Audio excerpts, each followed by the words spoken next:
谭松韵的家人看到她春晚表演时的反应是怎样的？2026年央视春晚的舞台上，灯火璀璨，人声鼎沸。对于全国观众而言，那是一台年年如约而至的年夜饭标配；而对于谭松韵来说，这却是一场被她精心策划、层层保密，只为家人准备的人生级惊喜。当她的身影伴随着热烈的歌舞出现在四川宜宾分会场的直播画面中时，电视机前的家人毫无心理准备，没有提前通知，没有暗示铺垫，甚至没有一句"你们记得看我的"叮嘱。就在那一刻，惊喜以最原始、最猛烈的方式击中了他们。从寂静到失控的欢呼，家人最真实的第一反应。除夕夜的客厅本应是热闹而松弛的，饭菜的余温尚在，春晚作为背景音缓缓流淌。但当镜头切换，熟悉的面孔突然出现，空气仿佛被瞬间抽空。短暂的寂静，是大脑尚未来得及消化现实的空白，随后而来的是压抑不住的惊呼、笑声、拍桌声，甚至夹杂着不可控制的哽咽。暖黄色的灯光映照着家人张大的眼睛与失措的表情，有人下意识站起身，有人捂住嘴，反复确认是不是他。那一刻，他们不是明星家属，只是被幸福砸中的普通人。这一切正是谭松韵想要的，没说，就是希望有惊喜，一次蓄谋已久的温柔。事后回忆起这次保密行动，谭松韵在采访中语气轻快，甚至带着一点得意，没说，就是想给他们一个惊喜。双引号，这不是随性之举，而是他深思熟虑后的选择。他太清楚春晚对于普通家庭意味着什么，也太清楚如果提前告知，家人会陷入怎样的状态，反复确认直播时间，担心他紧张，害怕他出错，甚至比他本人还要焦虑。他不想让家人背负任何压力，他希望他们在除夕夜只是像全国千千万万个家庭一样，轻松地坐在电视机前，毫无预设地迎接惊喜。于是他避开了所有可能泄密的途径，连最亲近的人都守口如瓶，把这次登台当成一份拆封急件的春节礼物。5年沉默与一次绽放，春晚舞台的特殊意义。如果只把这次登台当作一次职业成就，那显然低估了它的重量。5年前，一场突如其来的车祸，永远带走了谭松韵的母亲。那是他人生中最剧烈的一次断裂。他曾在镜头前克制，也曾在私下崩溃，用整整5年的时间，独自完成与伤痛的对话。他把悲伤埋进工作，用角色填补空白，用时间换取呼吸的空间。而2026年是他的本命年，春晚的舞台恰好设在四川宜宾，恰好是他的家乡，时间、地点、身份全部重合。这不只是一次演出，更像是一场迟来的汇报。四川话里的祝福，家人泪水的真正开关。当镜头推进，谭松韵身着华服，自信从容地站在舞台中央，用地道的四川话送出马到成功、恭喜发财的祝福时，家人再也绷不住了。那不是普通的台词，而是一种只属于家庭的语言密码。在那一刻，舞台与客厅之间的距离被彻底抹平。她不再是遥不可及的明星，而是那个从家乡走出去，又以另一种方式回家的女儿。家人紧握的双手，泛红的眼眶，包含的不只是骄傲，还有一种深切的释然。她真的走出来了。见证破茧的瞬间，比成名更重要的是，对于家人而言，这场表演的意义早已超越艺术本身。他们记得那个曾在病榻前无力祈愿的女孩，记得她说过愿意拿一切换母亲醒来的绝望，也记得她在漫长低谷中咬牙前行的沉默。而此刻，电视里的她，笑容笃定，步伐稳健，在亿万目光注视下发光。那是一种无法用语言替代的确认，她没有被命运击倒。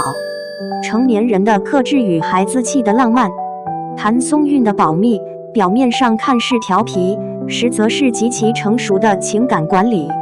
她懂得如何为家人减压，也懂得情绪的最佳触发点。她选择用意外而非通知，用惊喜而非预告。这种安排既有成年人的周全，也保留了孩子气的浪漫。它不是轰轰烈烈的告白，却在最不经意的时刻把情感推向顶峰。荧幕内外的共振，无数家庭的情绪投射。这一幕感动的不只是他的家人。当镜头扫过他的笑脸，屏幕外无数普通观众也在自己的客厅里产生了共鸣。有人想起远在他乡的孩子，有人想起没能团圆的亲人。谭松韵的春晚首秀意外成为了无数家庭情绪的投射点。他用自己的方式诠释了团圆的另一种可能，不一定围坐一桌，但心始终相连。一份被藏起来的心意，点亮了除夕夜。春晚终会落幕，舞台的灯光也会熄灭，但那一刻的惊讶、泪水与骄傲，会在家人的记忆中反复回放。这场被刻意隐藏的登场，最终成了一次最响亮的情感宣言。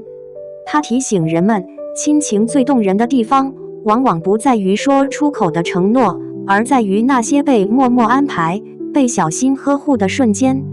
从被看见到被理解，春晚之后，家人眼中的谭松韵。春晚直播结束后，电视机前的喧闹渐渐归于平静，但对于谭松韵的家人来说，那一夜并没有真正结束。镜头熄灭了，情绪却仍在体内翻涌。有人反复回看重播，有人翻出手机截图，一遍又一遍确认那个站在舞台中央的人，真的就是自家孩子。那是一种复杂而绵长的情绪，不只是他成功了的喜悦，更是一种他终于被世界温柔以待的释然。在家人眼中，谭松韵的成长从来不是一条直线，她不是那种一路顺遂、光环加身的幸运儿，而是用时间、忍耐和沉默换来今天的位置。春晚舞台的出现不过是一个结果，而真正让家人动容的是他一路走到这里所付出的重量。家庭是脚下的明星，荣耀之外的真实轮廓。在公众叙事中，谭松韵是国民度极高的女演员，是路人缘稳定的存在，是作品不断、状态在线的中生代代表。但在家人眼里，她始终只是那个会熬夜、会疲惫、会强撑着说我没事的普通女孩。正因如此，当她毫无预告地出现在春晚舞台上时，家人心中涌起的情绪才格外汹涌。那不仅是骄傲，更是一种确认所有咬牙坚持的日子并没有被辜负。春晚作为情感节点，一次家庭叙事的集体完成。春晚之所以特殊，不只是因为它的规模，而是因为它在中国家庭语境中天然具备见证的属性。它是被全家一起观看的节目，是可以被反复提及、反复回忆的时间坐标。谭松韵选择在这样一个舞台上被家人发现，本身就是一种极具象征意味的安排。那意味着他把人生中一个重要的阶段性答案交给了家人来共同见证，不是私下庆祝，不是提前告知，而是在全国直播的瞬间，让家人和观众同时看见。这一刻，家庭叙事与公众叙事完成了罕见的重合。对母亲的无声回应，缺席者的在场感。不可回避的是，在这场团圆叙事中，始终存在一个缺席却强烈在场的角色，他的母亲。春晚当晚，没有人明说，但家人心里都明白，如果母亲还在，她会是第一个站起来鼓掌，也是第一个红了眼眶的人。谭松韵曾在多个场合提到，母亲是她选择这条路的最大支持者。正因如此，这次春晚登台，在某种意义上也是一种跨越时空的回应。舞台上的她并不需要说出任何关于失去的话语，她站得足够稳，笑得足够亮，本身就是对母亲最好的回答。隐瞒作为一种爱的表达方式，在传统认知中，分享成功似乎是理所当然的事，但谭松韵选择了相反的方式隐瞒。这种隐瞒并非疏离，而是一种极其克制，甚至有些冒险的情感表达。他赌的是惊喜所带来的情绪冲击会比提前告知更真诚、更纯粹。事实证明，他赌对了。家人的反应没有被任何心理预期削弱，反而在瞬间达到顶点。这种未经修饰的情绪流露，恰恰是他最想留住的画面。从个人事件到公共情绪，为什么这件事能被反复讨论？谭松韵春晚瞒着家人的故事，在节目播出后迅速发酵，并非偶然。在高度信息透明的时代，保密本身已经变成一种稀缺品质。更何况，这份保密并非为了营销，而是完全指向家庭情感。观众在这个故事里看见了熟悉的情绪结构：离家、成长、失去、回归、被看见。它并不新鲜，却永远有效，因为每一个坐在电视机前的人都或多或少把自己带入了那个客厅。一种不喧哗的孝顺，一种不张扬的成功。谭松韵的这次春晚亮相，没有伴随高调的宣言，也没有过度的情绪输出，他只是完成了一场演出，然后把最重要的情绪留给了家人。这种不喧哗的表达方式，恰恰构成了他身上极具辨识度的气质。他的成功并不是靠制造声量来证明，而是在关键时刻被重要的人看见。年味的真正来源不是仪式，而是情感落点。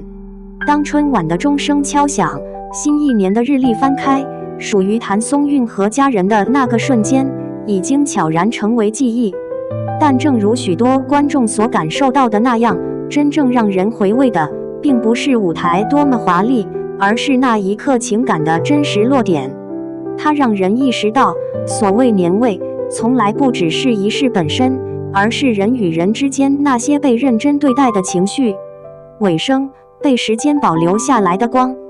多年之后，当春晚的具体节目早已被新的画面覆盖，当流行话题不断更迭，这次惊喜登场或许不会再频繁被提起，但对于谭松韵的家人来说，那一夜的画面会被时间小心翼翼地保存。那是震惊、骄傲、思念与释然交织在一起的瞬间，是一个家庭在时代洪流中被光短暂照亮的时刻。舞台会消失，热度会褪去，但那份被藏起来的心意已经稳稳落在了该落的地方。而这才是这场春晚最漫长也最安静的回声。